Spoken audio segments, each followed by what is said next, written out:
e agradecido ao nome do nosso Senhor e Salvador Jesus, porque, como a irmã falou, a preparar. Eu duvido quem vai para a faculdade sem se preparar. Eu duvido quem vai para uma guerra sem se preparar. Eu duvido quem vai para qualquer lugar fazer um concurso, fazer algo sem se preparar. Eu duvido qualquer jovem que vai fazer uma prova na escola sem se preparar. E eu continuo duvidando quem vai para o céu sem se preparar. A preparar aqui na terra um caminho de paz, de gozo, um caminho na presença do Senhor, um caminho em que conduz a vida, porque Jesus é a vida. Ele disse: eu sou a vida, aquele que estiver em mim jamais morrerá.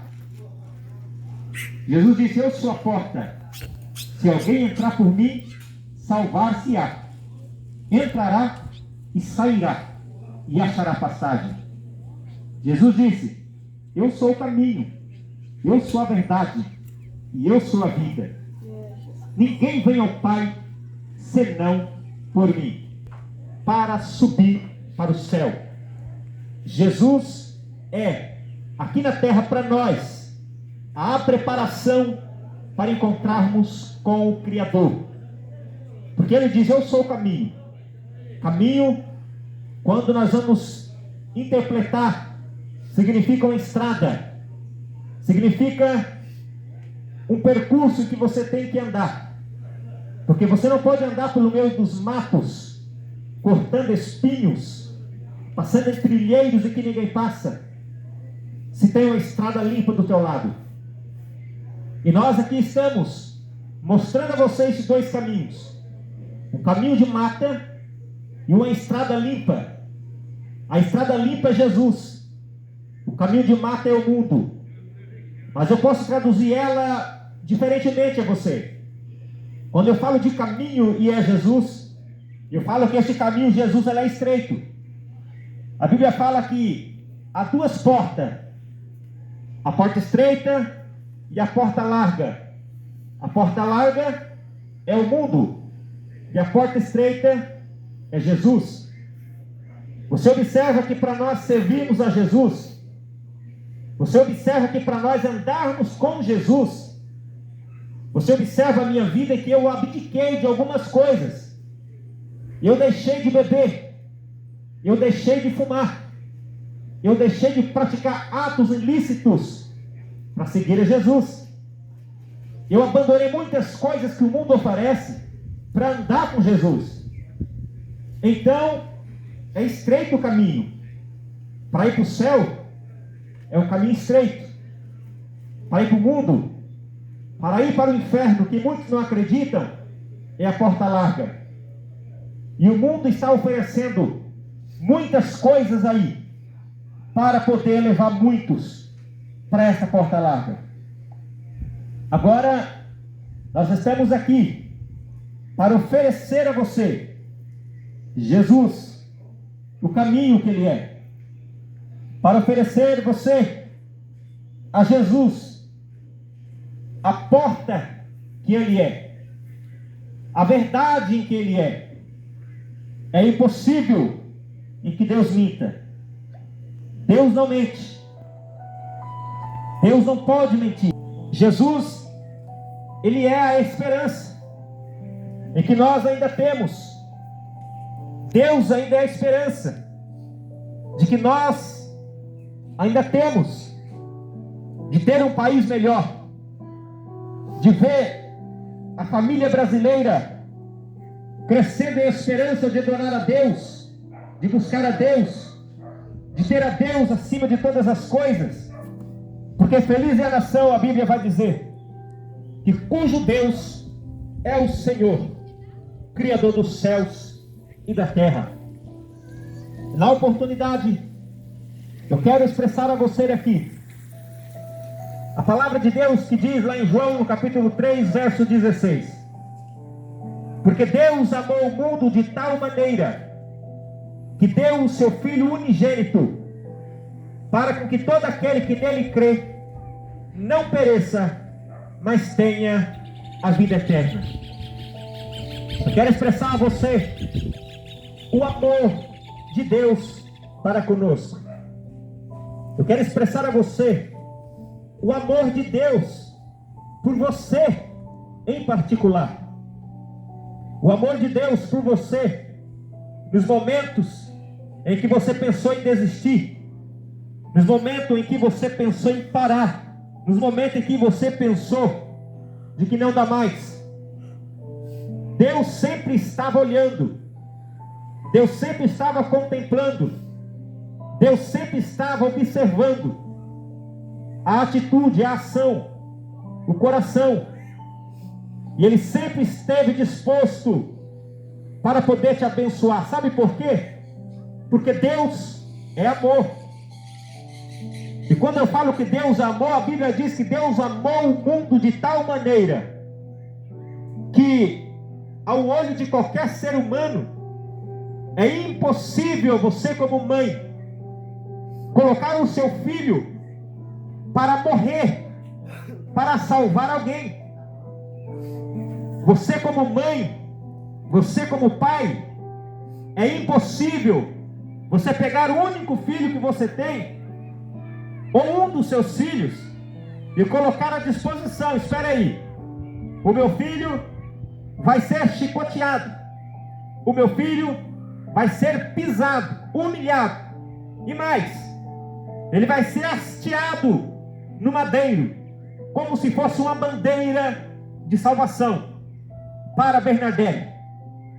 O meu filho vai morrer, apedreja ele, cuspem nele, maltratem ele, porque ele vai trazer a remissão para Bernadette.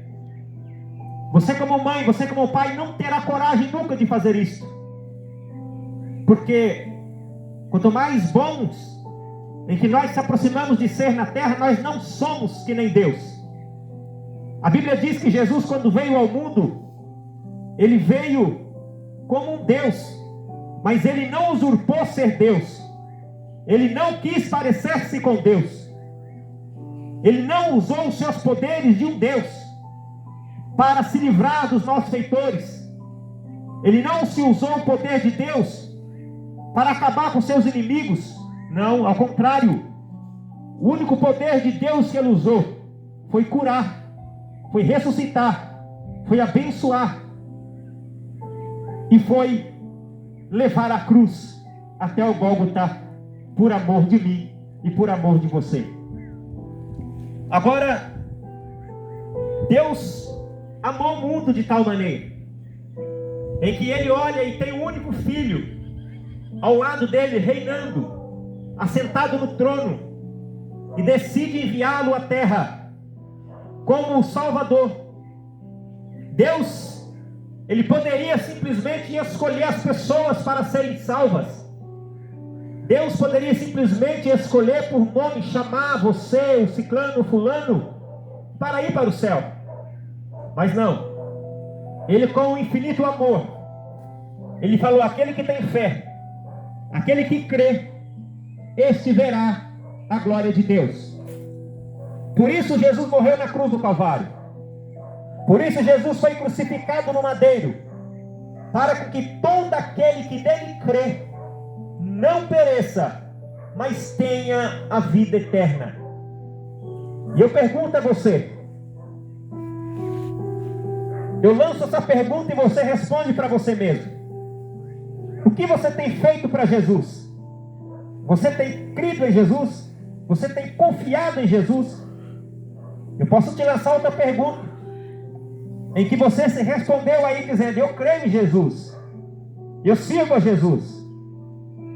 Mas a Bíblia diz, a minha Bíblia diz, e a tua confirma, seja ela qual for, quando você olha para esta palavra do Senhor, Jesus dizendo em Mateus 11, verso 28, eu sou o caminho, eu sou a verdade, eu sou a vida, ninguém vem ao Pai senão por mim.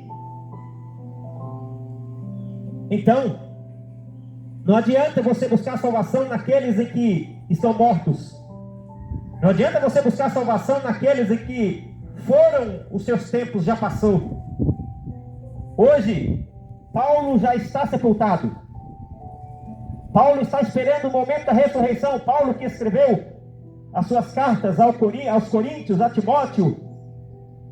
Paulo, que escreveu as suas cartas, ele está morto.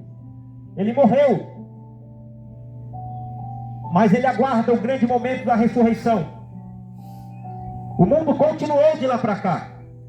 João Batista foi morto no cárcere por um homem chamado ali como um rei, aclamado como um rei. Um homem que foi degolado por Antipas e foi trazido-lhe a cabeça num prato. João Batista está morto. Eu não posso mais ter a esperança nele. Agora, quando eu olho para o apóstolo Tiago, ele também vai ser morto. Ele pregou o evangelho aonde Deus mandou ele ir, ele foi. Ele pregou a palavra de Deus onde Deus mandou ir, ele foi. É só você ler a Bíblia que você vai entender o que eu estou dizendo. A Bíblia está aí na tua mão, na tua casa, na estante, aberta, empoeirada, mas você não lê. Lê a Bíblia aí que você vai entender o que estou dizendo. Tiago foi morto. E ele agora permanece morto. E ele não pode fazer mais nada por mim, porque ele está morto. A Bíblia diz que agora o evangelista João, quando está na ilha de Pátimo, ele recebe todas as profecias de Deus para o futuro da humanidade. Ele foi lançado, encerrado na prisão nessa ilha para morrer às mínguas. Mas ele morreu no tempo de Deus. Mas ele morreu. Agora o João evangelista está morto. E ele já não pode fazer mais nada por mim. A Bíblia vai dizer que quando Deus olha para a terra, ele tem um futuro para a humanidade. Agora ele vai enviar Jesus através de um ventre. Ele vai enviar Jesus através de Maria. Maria, a qual na Bíblia ela é bem-aventurada entre as mulheres.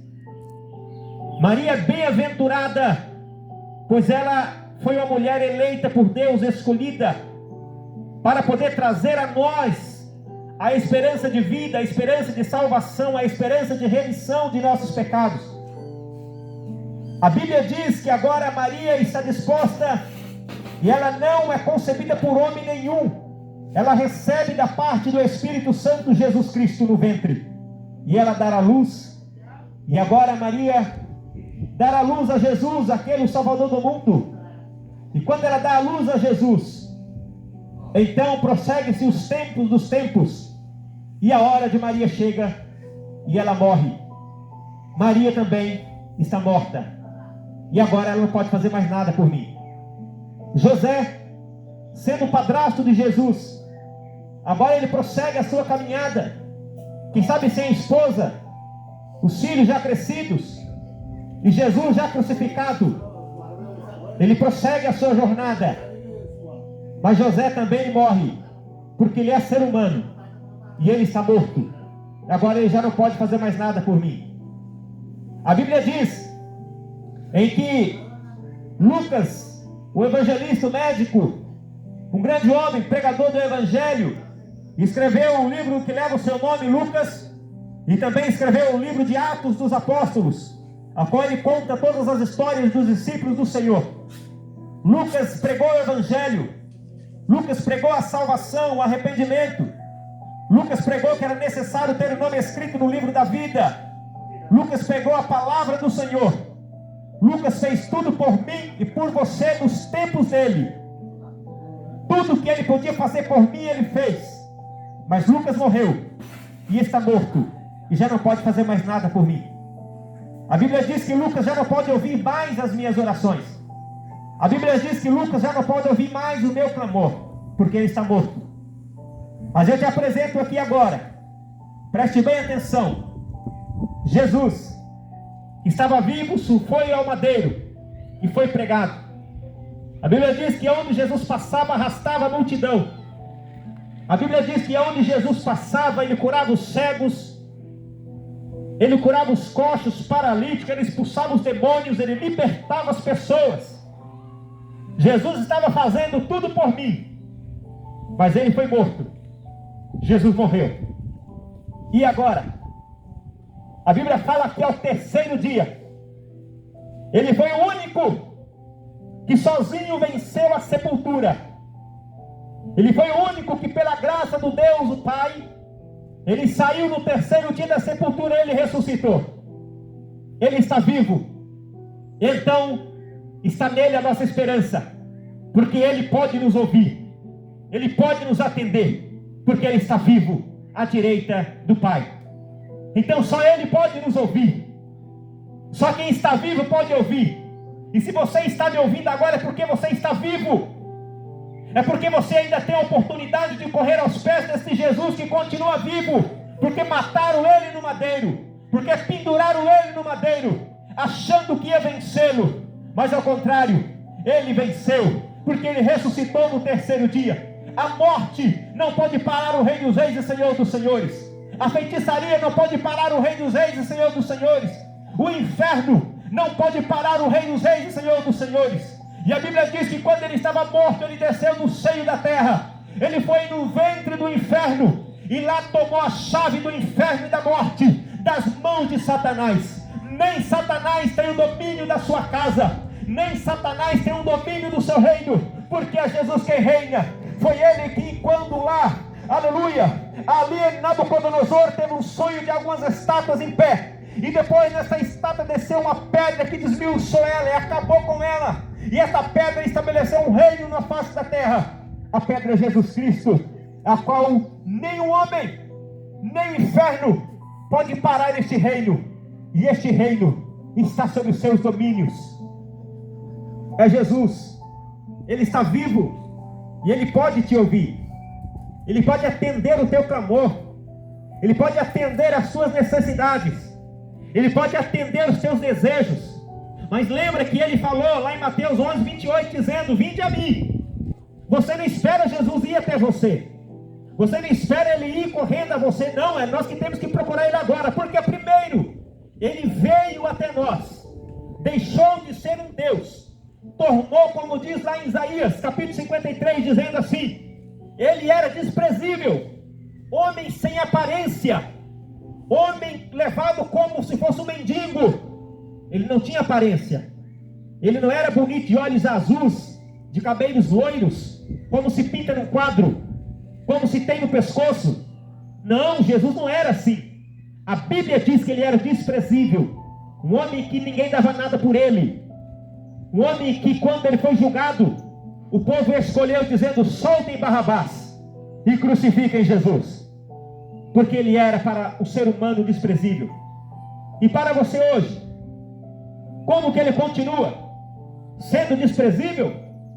Ele veio e morreu, ele veio como um cordeiro, mas ressuscitou como leão da tribo de Judá. Ele entrou em Jerusalém montado numa jumenta, mas ele virá no seu cavalo branco. Ele veio como sendo um salvador, mas agora ele virá como um juiz, em que julgará o ser humano.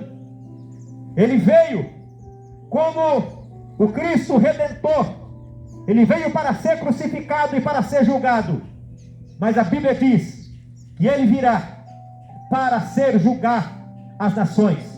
Ele vem para julgar as nações, ele vem para julgar os reinos, ele vem para trazer sobre o ser humano o juízo eterno. Mas para aquele que aceitou ele como único caminho, mas aquele que aceitou ele como única verdade, mas aquele que aceitou ele como a vida, este receberá do Senhor o galardão e a vida eterna.